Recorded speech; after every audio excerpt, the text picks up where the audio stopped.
بسم اللہ الرحمن الرحیم اللہم یا رحمن یا رحیم و یا ارحم الراحمین وصلی علی من ارسلتہ رحمتا للعالمین اما بعد فاعوذ باللہ من الشیطان الرجیم بسم اللہ الرحمن الرحیم ما أريد منهم من رزق وما أريد أن يطعمون إن الله هو الرزاق ذو القوة المتين آمنت بالله صدق الله العظیم۔ نہایت ہی واجب الاحترام بزرگان محترم، برادران عزیز، آج ہم آپ کی خدمت میں دولت و مال کا، روزی کی فراوانی کا ایک شاہکار وظیفہ اور عمل پیش کر رہے ہیں، جس کی برکت سے وہ شخص جو صبح و شام کے اوقات میں رزق کے لیے پریشان رہتا ہے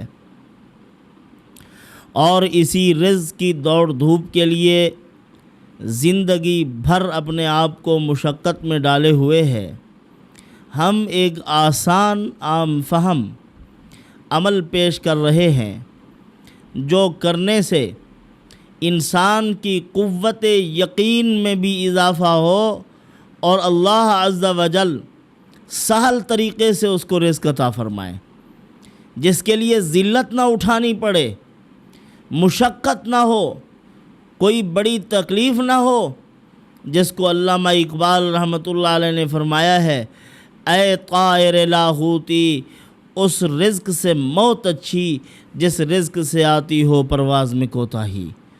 اگر تمہاری روحانیت کمزور پڑ جائے، نمازوں پر اثر پڑے، اعمال صالحہ کمزور ہو جائیں، اس رزق سے پھر فرمایا موت اچھی ہے، روزی حاصل کرو لیکن اللہ عز و جل کا تعلق نہ ٹوٹے، پروردگار عالم کے ساتھ تمہارا تعلق مضبوط ہونا چاہیے۔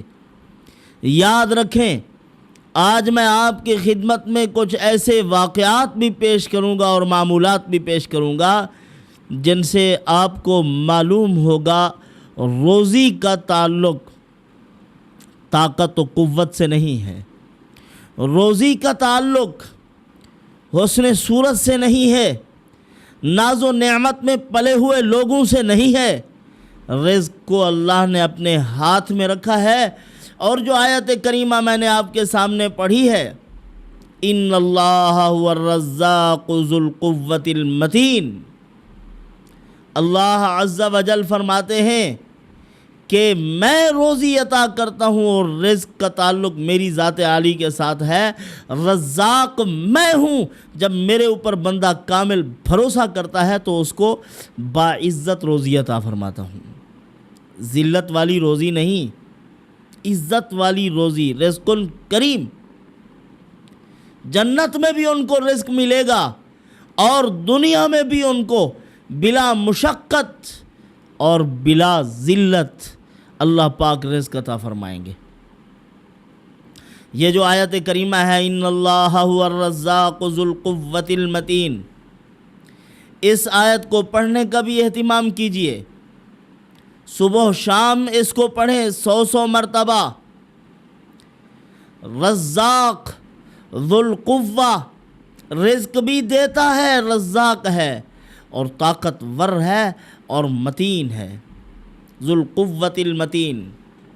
دیکھیں، ایک شخص ہے جس کے پاس طاقت و قوت تو ہے، وہ اپنی طاقت اور قوت سے ایک چیز تخلیق کرتا ہے، لیکن جب وہ اس کو لگاتا ہے، وہی چیز اگر اسی پر مسلط ہو جائے بنانے والے پر تو اس کو بھی ہلاک کر سکتی ہے، اس کی بھی موت کا باعث بن سکتی ہے، اس کے تسلط، قبضہ، کنٹرول سے نکل سکتی ہے۔ اللہ پاک فرماتے ہیں میں نے یہ چیزیں بنائی ہیں ذو القوة المتین، میرے کنٹرول میں ہیں، میرے دائرہ اختیار سے باہر نہیں ہیں، اور میرے دائرے بڑے وسیع ہیں، کوئی چیز میرے اختیار سے باہر ہے ہی نہیں۔ ایک آدمی نے پنکھا تیار کیا، یہی پنکھا چلتے چلتے اگر وہاں سے ٹوٹ گیا، گر گیا، بنانے والا نیچے بیٹھا ہوا تھا اسی پہ پڑا، کیا وہ بچے گا؟ مر جائے گا، مر جائے گا۔ اسی کی بنائی ہوئی چیز اسی کی ہلاکت کا ذریعہ بن گئی، اسی کی بنائی ہوئی چیز پر اس کو کنٹرول نہیں ہے۔ اسی طرح جس نے بجلی بنائی تھی، اگر وہی آدمی ان تاروں میں ہاتھ دینے لگ جائے تو اس کو چھوڑے گی یہ بجلی؟ اللہ پاک فرماتے ہیں تمہارا کوئی کنٹرول نہیں، جن چیزوں کو میں نے بنایا ہے وہ میرے قبضہ و کنٹرول میں ہیں۔ یہ ہوا، فضا، زمین، آسمان، ساری چیزیں میرے قبضہ کنٹرول میں ہیں۔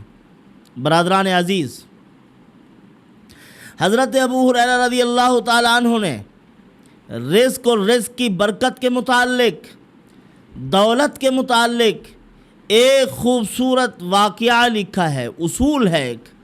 جس آدمی کا جس چیز سے یقین نکل جائے، اللہ کی ذات عالی پر یقین بن جائے، جن جن چیزوں سے یقین نکلتا جائے گا انہی چیزوں کو اللہ پاک ان کے قدموں میں ڈالتے چلے جائیں گے۔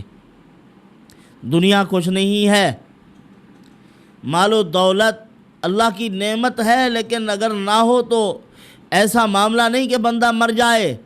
اب یقین نکل گیا مال و دولت سے، اللہ نے اسی دنیا کو، دولت کو اس کے لیے مسخر کر دیا۔ انہوں نے دو آدمیوں کا واقعہ بیان کیا۔ ایک آدمی نے ایک آدمی سے زمین خریدی اور زمین خرید کر اپنے کام شروع کر دیے، اس پر کھیتی باڑی فصلات کاشت کرنا شروع کی۔ ایک مرتبہ وہ ہل چلا رہا تھا تو نیچے سے ایک مٹکا نکلا، وہی مٹکا سونے سے بھرا ہوا ہے۔ وہ مٹکا اس نے اٹھایا اور اٹھا کر جس سے زمین خریدی تھی اسی کے پاس چلا گیا۔ نیک نیت تھے، حرص و ہوس نہیں تھی، اللہ پر کامل اعتماد۔ جب تک اس نے زمین کی پشت پہ زندہ رکھنا ہے اس وقت تک روزی اسی کے ذمے ہے، چاہے وہ جس راستے سے بھی دے۔ تو وہ مٹکا لے کر وہاں پہنچ گیا، اس آدمی سے کہا خذ ذهبك منی انما اشتریت منک الارض ولم ابتبع منک الذهب، یہ سونے کا مٹکا ہے، میں نے آپ سے زمین خریدی تھی، اسی زمین سے یہ سونے کا مٹکا نکلا ہے، یہ دفینہ، یہ خزانہ اسی زمین میں پڑا ہوا تھا۔ برادر یہ سونا لے لیجئے، میں نے آپ سے زمین خریدی تھی، ولم ابتع منک الذهب، میں نے تو اس سے سونا نہیں خریدا تھا۔ اس نے کیا کہا؟ انما بعتک الارض وما فیہا، برادر یہ زمین بھی میں نے آپ کو بیچ دی تھی، زمین کے منافع بھی آپ کو بیچ دیے تھے، زمین کے اندر جو کچھ ہے وہ سب آپ کو دے دیا تھا، اب میں نہیں لوں گا۔ دیکھیں حرص و ہوس کا نام و نشان نہیں ہے، ایثار کا جذبہ ہے۔ جب کوئی دینا چاہتا ہے کسی کو، اللہ پاک اپنی عطا کو بڑھا دیتے ہیں۔ یہ بندہ میرے بندوں کی خیر میں ہے، خیر الناس من ینفع الناس۔ تو اللہ رب العزت فیمکث فی الارض، جو آدمی مخلوق کو فائدہ پہنچاتا ہے اس کو زمین میں اللہ پاک یعنی تھما دیتے ہیں، مضبوط کر دیتے ہیں۔ اب وہ گیا، کہا لے لو، اس نے کہا نہ بابا میں نہیں لوں گا۔ معاملہ چلتے چلتے ان کے جو چیف جسٹس تھے، قاضی القضات تھے، ان کے پاس پہنچ گیا کہ جناب یہ مجھے دینا چاہتا ہے، میں نہیں لینا چاہتا۔ دوسرے نے کہا جناب زمین اس سے خریدی تھی میں نے، سونا تو میرے پاس نہیں تھا اور وہ خریدا بھی نہیں تھا میں نے اس سے، لہٰذا اگر نکل آیا ہے تو اس کا حق بنتا ہے سونا لے لے۔ وہ دینے کو تیار ہے، وہ لینے کو تیار نہیں، معاملہ عجیب قسم کا ہے۔ اور جسٹس صاحب پریشان ہیں کہ بڑی عجیب بات ہے کہ یہ سونا لینے کو تیار نہیں ہو رہے ہیں۔ اس نے کہا جناب ہمارے ہاں اگر کسی جج کے پاس، کسی منصف کے پاس، کسی پنچایت کے بڑے آدمی کے پاس کسی سربراہ قوم کے پاس، کسی انتظامیہ کے پاس فیصلے کے لیے اگر جاتے تو وہ کہتے کہ جناب والا اگر آپ کو ضرورت نہیں ہے تو ہم آپ سے بڑے محتاج ہیں، یہ ہمیں دے دیجئے، ہمارے بہت سے کام ہیں، بڑے فقیر و غریب شکلوں میں بیٹھے ہوئے لوگ ہیں۔ تو اس نے کہا کہ جناب آپ میں سے کسی کی کوئی اولاد ہے، جوان اولاد ہو؟ ایک نے کہا میری بیٹی جوان، دوسرے نے کہا میرا بیٹا جوان۔ کہا شادی؟ کہا ابھی ہی کرنی ہے۔ کہا دونوں کا نکاح کر دو آپس میں، اس کی بیٹی اس کا بیٹا، نکاح ہو گیا۔ کہا یہ سونے کا بھرا ہوا مٹکا جہیز میں دے دو۔ وہ اس کو جہیز میں دے دیا، فیصلہ تام ہو گیا۔ اب دیکھیے اللہ عز و جل نیک نیتوں پر، اعمال صالحہ کی بنیاد پر اپنے بندوں کو اس قدر عطا فرما دیتے ہیں۔ اللہ کی عطا بے انتہا ہے، ہمیں لینا نہیں آتا اور ہم خدا کی مخلوق کے بھلے میں نہیں ہیں۔ جب اللہ کی مخلوق کی بھلائی نہیں کرتے تو پھر ملتا بھی نہیں ہے۔ حضرت ابو امامہ رضی اللہ تعالی عنہ رسول اللہ صلی اللہ علیہ وسلم کے جلیل القدر صحابی ہیں، اور صدقہ اور خیرات کی عادت ہے کوئی آدمی ان کے دروازے سے خالی نہ جائے، جو بھی آئے کچھ نہ کچھ لے کے جائے۔ ایک مرتبہ 3 دینار پڑے ہوئے تھے، ایک شخص آیا سوال کیا، 1 دینار دے دیا۔ دوسرا آیا سوال کیا، حضرت نے دوسرا دینار بھی اٹھا دیا۔ تیسرا آدمی آیا، سائل نے سوال کیا، تیسرا بھی اٹھا کے دے دیا۔ حضرت ابو امامہ رضی اللہ تعالی عنہ کی ایک باندی تھی، نصرانیہ عورت تھی، اس کو غصہ آتا تھا کہ سارے پیسے اٹھا کے فقیروں غریبوں کو دے دیتے ہیں۔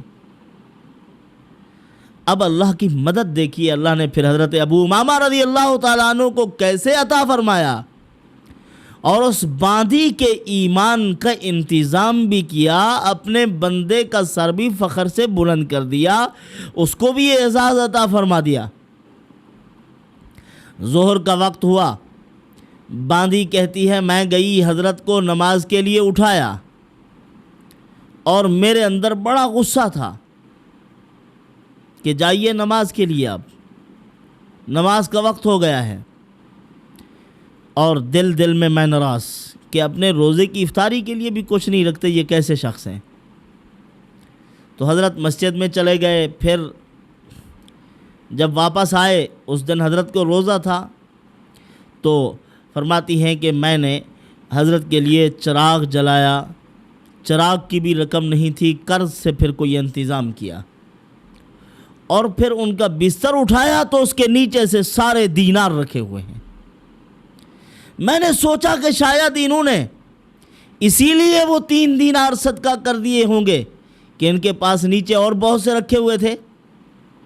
فرماتی ہیں کہ جب وہ کپڑا اٹھایا تو نیچے سے دینار نکلے۔ جب واپس آئے تو میں نے ان کو بتایا کہ آپ نے شاید اسی لیے سارا مال صدقہ کر دیا ہے کہ آپ کو صدقے سے ویسے بھی محبت ہے کہ آپ کے پاس بہت سے رکھے ہوئے ہیں۔ انہوں نے کہا میرے پاس تو کوئی رقم نہیں تھی۔ کہا کہ حضرت آپ کے بستر کی چادر میں نے اوپر سے اٹھائی ہے، نیچے سے 300 دینار رکھا ہوا ہے۔ حضرت نے فرمایا اللہ کی طرف سے ہوگا، میرے پاس صرف وہی 3 تھے جو میں نے اللہ کے راستے میں صدقہ کر دیے تھے۔ اسی وقت عورت حیران، زنار باندھتے تھے عیسائی لوگ، وہ ان کی کمر میں تھی، زنار اس نے توڑ دی، کلمہ پڑھا، مسلمان ہو گئی۔ پھر اس کے بعد ایک صحابی کہتے ہیں عرصہ دراز کے بعد میرا ایک جگہ سفر ہوا، میں نے دیکھا وہاں وہی باندی ایک بہت بڑی معلمہ بن کے بیٹھی ہوئی تھی۔ حضرت ابو امامہ نے آزاد کر دیا تھا، اس نے پھر علم حاصل کیا اور پھر لوگوں کو علم دیا کرتی تھی، اور صحابی رضی اللہ تعالیٰ عنہ کی باندی تھی، ان کے گھر کی فضائی علم والی ہوتی تھی، علم سیکھتی رہی، پڑھتی رہی، پھر آگے پڑھاتی رہی۔ اس طرح اللہ عز و جل اپنے نیک بندوں کو مرحمت فرماتے ہیں۔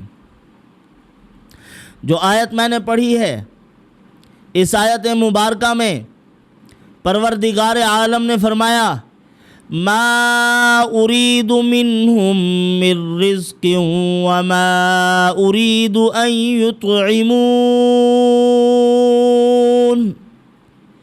ان اللہ هو الرزاق ذو القوة المتین۔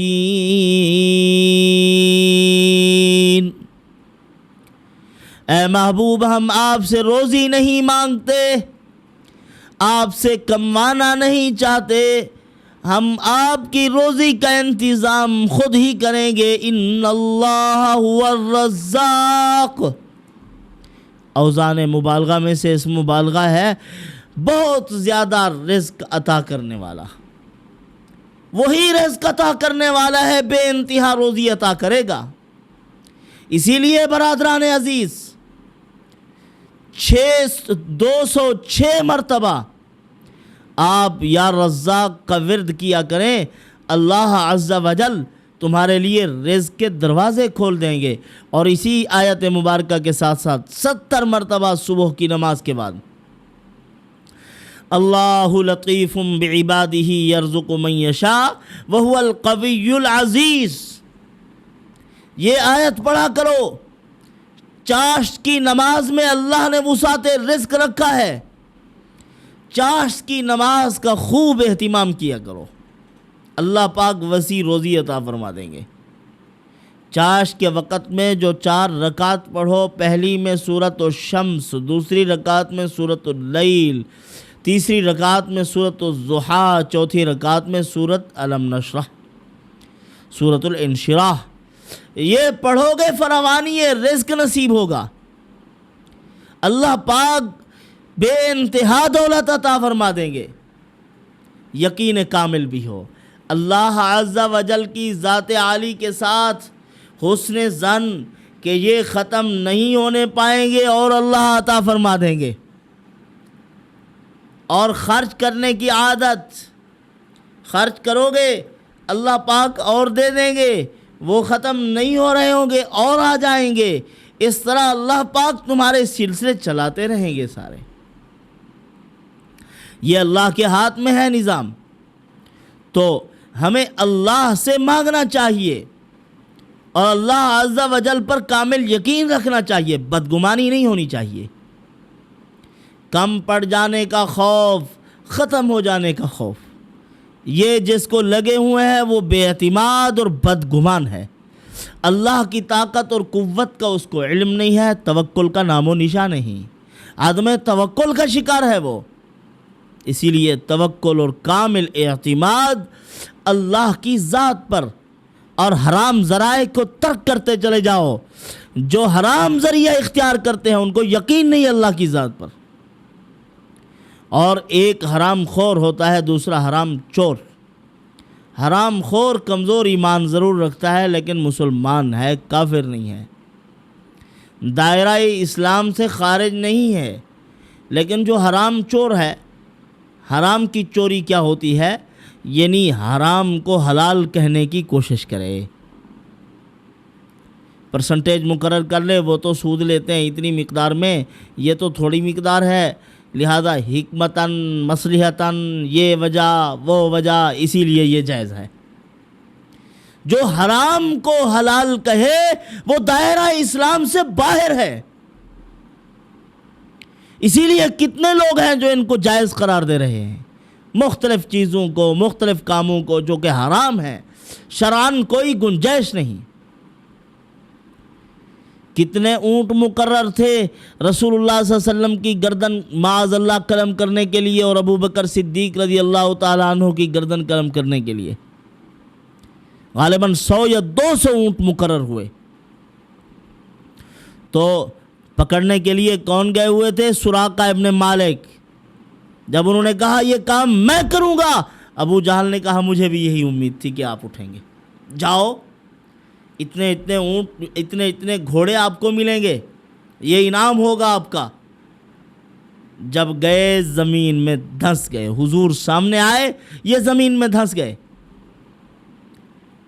پھر آپ صلی اللہ علیہ وسلم سے دعا کا کہا، حضور نے دعا کی، نکل آئے، پھر آپ صلی اللہ علیہ وسلم کی طرف چلنے لگے، ابو بکر صدیق کی طرف بڑھنے لگے، پھر دھنس گئے زمین میں، گھوڑا دھنس گیا، پھر دعا کروائی، آخر کار رسول اللہ صلی اللہ علیہ وسلم نے فرمایا سراقہ تو میرا تعاقب کر رہا ہے دشمنوں کے کہنے پہ، اور میں تیرے ہاتھوں میں کیسر و کسریٰ کے کنگن دیکھ رہا ہوں سونے کے۔ من ترک للہ شیئا عوضہ اللہ خیرا منہا، انہوں نے کہا یہ لکھ دیجئے یا رسول اللہ کہ یہ مجھے ملیں گے، سونا ناجائز۔ حضرت عمر فاروق کا زمانہ ہے، وہ ان کی سلطنتیں گر گئی، دشمن مخالف مر گئے، ان کے کنگن ہاتھ لگے، حضرت عمر رضی اللہ تعالی نے بلایا سراقہ آؤ اور یہ کنگن پہنو، یہ رسول اللہ صلی اللہ علیہ وسلم کی جو بشارت اور پیشین گوئی تھی وہ آج پوری ہو رہی ہے۔ کہاں سراقہ ابن مالک، کہاں کیسر و کسریٰ کے کنگن؟ اللہ عز و جل نے یہ قربانی جو دی تھی حضرت سراقہ ابن مالک نے گھوڑوں کی، اتنی مقدار میں نسلی خاندانی جو گھوڑے مل رہے تھے ان کو ترک کر دیا، اللہ نے اس کے بدلے میں کیسر و کسریٰ شاہی کنگن اللہ پاک نے ان کو پہنوا دیے۔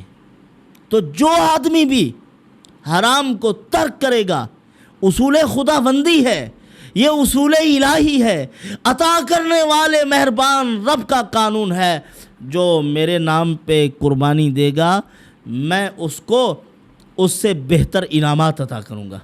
حرام کو چھوڑ دیا، حرام کے یہ قیمتی جو ڈالر تھے ان کو ترک کر دیا، اللہ پاک حلال مرحمت فرمائیں گے اور بہت زیادہ عطا فرمائیں گے، اس سے بہتر دیں گے جس میں تمہاری نسلوں کی آبیاری ہوگی۔ اللہ پاک بڑھائیں گے، تمہیں خیر و برکت پیدا کر دیں گے۔ اللہ پاک انہی معروضات پہ عمل کی توفیق عطا فرمائے۔ وما علینا الا البلاغ۔